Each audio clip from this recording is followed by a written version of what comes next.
বছরে বেতন 1 কোটি টাকা, কিন্তু সাহস আছে আপনার এখানে কাজ করার? পৃথিবীর সবচেয়ে দুর্গম বাতিঘর ত্রিডাঙ্গা ভীতি। আর এটি কোথায় অবস্থিত?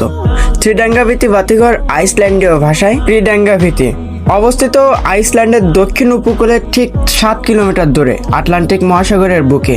এটি একেবারে দাঁড়িয়ে আছে এক খাড়া নিঃসঙ্গ ত্রিকোণাকৃতি পাথরের শিলার উপর, যার উচ্চতা প্রায় 36.5 মিটার, মানে প্রায় 120 ফুট। এই পাথরটির চারিপাশে কোনো স্থলভাগ নেই, শুধু উত্তাল জলরাশি, পাথরের গায়ে আছড়ে পড়া ঢেউ আর উপরে আকাশ জুড়ে ভেসে বেড়ানো পাখিরা। প্রকৃতির এমন রূপ যেখানে মানুষ সাধারণত টিকতে চায় না। সেখানে দাঁড়িয়ে আছে এক বাতিঘর, যা মানুষের সাহসের প্রতীক। বাতিঘরটি নির্মাণ হয়েছিল অসম্ভবকে সম্ভব করার এক কৃতি।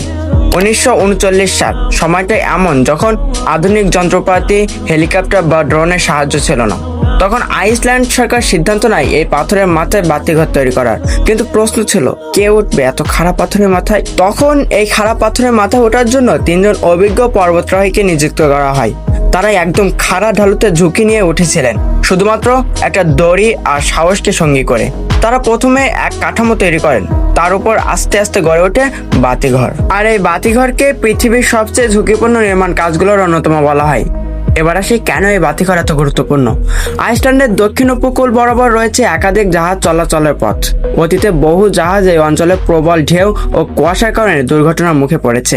সেই কারণেই এই বাতিঘর তৈরি করা হয়েছিল, যাতে রাত দিন সমুদ্র চলা জাহাজগুলো এই ভয়ঙ্কর এলাকা এরিয়ায় নিরাপদে চলতে পারে। আজ আধুনিক জিপিএস ও রাডার থাকলেও ঝড় বা দুর্যোগের সময় এই বাতিঘর এখনো গুরুত্বপূর্ণ ভূমিকা পালন করে। এখানে কর্মরতদের জীবনজনক পরীক্ষা, সম্পূর্ণ বিচ্ছিন্ন পরিবেশ, নেই মোবাইল নেটওয়ার্ক, নেই মানুষজন। খাবার, জল ও প্রয়োজনীয় জিনিস হেলিকপ্টার বা দড়ির সাহায্যে পৌঁছে দেওয়া হয়। বাতিঘরের অভ্যন্তরে রয়েছে ছোট ঘর, রান্নার জায়গা এবং জরুরি সরঞ্জাম। কর্মীদের একটানা 2-3 সপ্তাহ এখানে থাকতে হয়, তারপর তারা পরিবর্তন হন। এর বিনিময়ে দেওয়া হয় বছরে প্রায় $1,20,000 থেকে শুরু করে $1,30,000, যা ঝুঁকিপূর্ণ কর্মী পরিবেশের জন্য খুবই যৌক্তিক। এখানে থাকার সময় শুধু মানুষ নয়, সাগরের পাখি, তিমি, শিল ও বিভিন্ন সামুদ্রিক প্রাণীর সঙ্গে হয় ওঠা বসা। বিশেষ করে গ্রীষ্মকালে হাজার হাজার আটলান্টিক পাফিন পাখি এই অঞ্চলে আসে।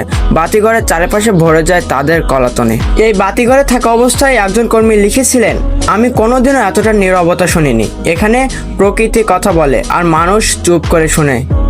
আজ এই বাতিঘর মূলত আংশিক সক্রিয়, তবে রক্ষণাবেক্ষণের জন্য এখনো মানুষ পাঠাতে হয়। কিছু অভিযাত্রিক ও আলোকচিত্রপ্রেমী আজ হেলিকপ্টারে চড়ে এই জায়গায় পৌঁছান, শুধুমাত্র ছবি তুলতে বা কিছুক্ষণ অবস্থান করতে।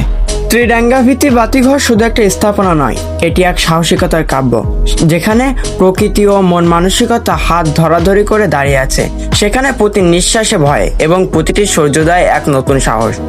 আপনি কি পারবেন সেখানে একাকী কাটাতে একটি রাত, প্রকৃতির সেই রূপের মুখোমুখি হতে?